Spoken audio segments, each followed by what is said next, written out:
विविध वन्य प्राणी, पक्षी यांचा मोठ्या प्रमाणात अधिवास आणि विविध औषधी वनस्पतींसाठी प्रसिद्ध असलेल्या जोडा तालुक्यातील घनदाट जंगल गेल्या अनेक वर्षापासून आगीचे शिकार होताना दिसतंय। त्यामुळे आगीपासून जंगल वाचवण्यासाठी वन विभागाने जनजागृती मोहीम राबविली आहे। जंगलांना आग लागू नये आणि आग लागल्यास ग्रामस्थांनी विझवण्याचा पुढाकार घ्यावा असे आवाहन यावेळी वन विभागाने केलंय। जोडा तालुक्यातील जंगल हे पश्चिम घाटाचा भाग आहे।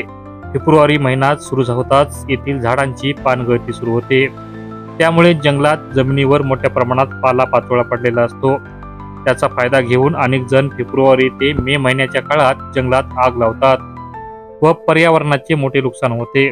त्यामुळे आगीच्या घटना कमी करण्याबरोबरच आग लागल्यास ती तात्काळ विझवून नुकसान कमी करण्यासाठी वन विभाग सतर्क झाला आहे।